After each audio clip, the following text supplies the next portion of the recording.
Continuem amb el tutorial de Word.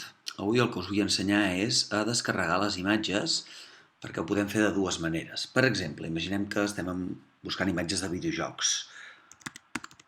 Poso Mario Bros.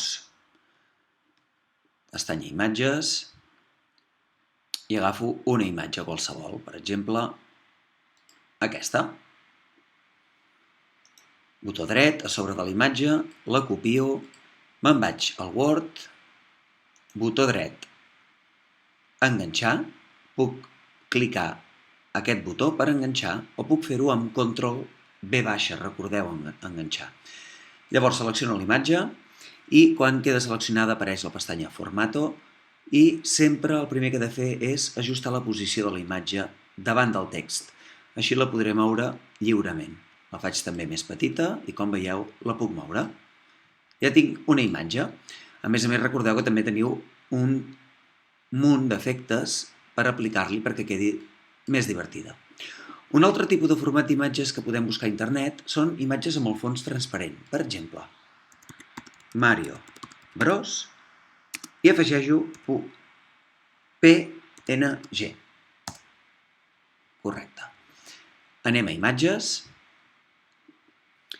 i anem a veure si trobem alguna imatge que sigui PNG. Fixeu-vos en aquesta imatge.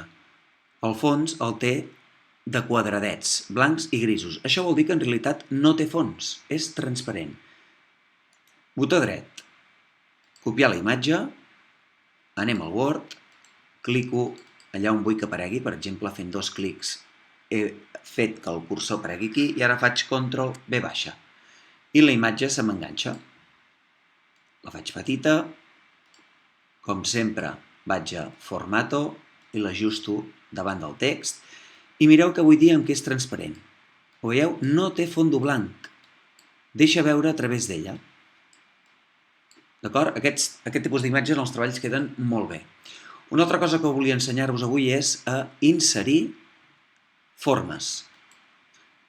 Fletxes, quadrats, 1000 formes podeu posar. Per exemple, aquesta forma tan xula, clico i amb el botó clicat tot el rato arrossego i faig la mida que jo vull. Per exemple, aquesta. Com sempre, puc anar a la pestanya Formato i canviar el color d'aquest. D'acord?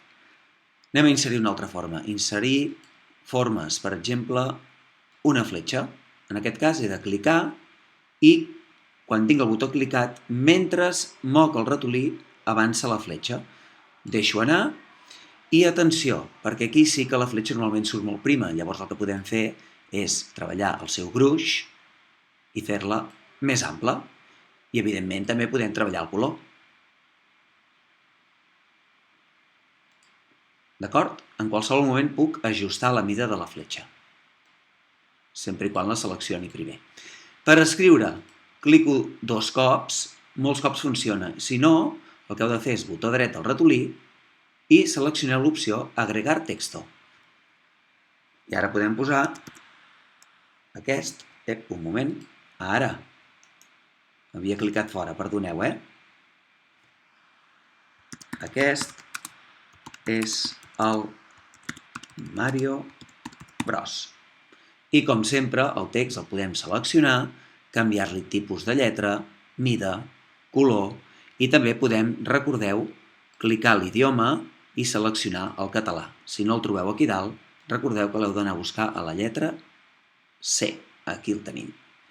Acceptem i així podem corregir les diferents faltes.